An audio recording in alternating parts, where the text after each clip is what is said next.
प्रताप की जो आपके बयान है उसके ऊपर बवाल मच रहा है, काले झंडे आपको दिखाए जा रहे हैं। अभी बीच रास्ते में भी काफी बवाल मेरे को मचा तो कोई तो झंडा नहीं दिखा रहा है, कोई मैंने गलत बात नहीं की। महाराणा प्रताप की वीरता के ऊपर, उनके शौर्य के ऊपर किसी को प्रश्न चिन्ह उठाने का कोई सवाल ही पैदा नहीं होता है।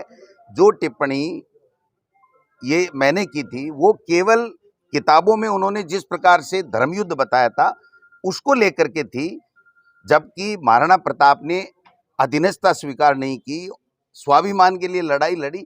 ये उनकी वीरता हमारे कण कण में मौजूद है, लेकिन कुछ लोगों का काम ही इतना ही रह गया है कि नॉन इश्यू को इश्यू बनाया जाए। नॉन इश्यू को इश्यू बना के ये कामयाब नहीं हो सकते। 3.25 साल में भारतीय जनता पार्टी ने एक भी आंदोलन किया है तो बताइए, एक भी जनता की मांग उठाई है तो बताइए।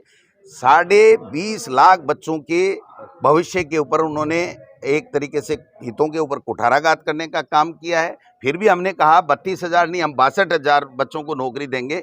और मुख्यमंत्री जी ने बजट में घोषणा की है कि 1 लाख हमने नौकरियां दे दी हैं, 1.25 लाख प्रक्रियाधीन है और 1 लाख हम अगले साल तक और दे देंगे। तो 3.25 लाख बच्चों को नौकरी देने का काम सरकार हमारी कर रही है, इसलिए इनके पेट में मरोड़े चल रहे हैं। ये लोग बाग पचा नहीं पा रहे हैं कि आज सारे के सारे कर्मचारियों के परिवार खुश हो गए, सारे युवा इतनी भर्ती निकाल दी तो वो खुश हो गए, किसानों के लिए अलग बजट हो गया तो किसान खुश हो गए, क्योंकि 15 महीने इन्होंने तो खालिस्तानी और पाकिस्तानी बताया था उन लोगों को, बेचारों को, और आंदोलनजीवी बताया था। तो सारे वर्ग खुश हो रहे हैं। महिला शिक्षा के लिए आप देखिए कितने बड़े फैसले, 36 महाविद्यालय इन्होंने कभी नहीं खोले होंगे। तो आप समझ सकते हैं कि केवल प्रोपोगंडा करने में माहिर है, नॉन इश्यू को इश्यू बनाने में ये लोग बाग जुटे हुए हैं, लेकिन ये कामयाब नहीं हुई। इनके पास में सरकार की विफलता के लिए गिनाने को कुछ नहीं है। इस बजट में वो एक शब्द नहीं बोल पा रहे हैं।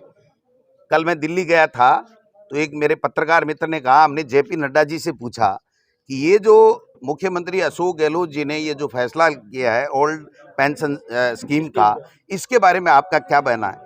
तो उन्होंने कहा, मैं ऑन रिकॉर्ड तो कुछ कह नहीं रहा हूं, लेकिन ऑफ रिकॉर्ड ये है कि हमारे समझ में नहीं आ रहा है कि हम इसके ऊपर पक्ष में बोलें, खिलाफ बोलें। 25 लाख लोग सीधे के सीधे अशोक गहलोत जी के इस निर्णय से इतने खुश हैं कि वो उन्होंने अपने हक में कर लिए, कांग्रेस को ही वोट देंगे। तो आप समझ सकते हो कि न उगलते बन रही है बीजेपी से ये बजट और न निगलते बन रहा है। ऐसे में पूरे प्रदेश में हम लोग दौरे करेंगे और ज़्यादा से ज़्यादा सरकार की योजनाओं का लाभ गरीब को मिले, गांव में वंचित लोगों को मिले, ये हमारा प्रयास है।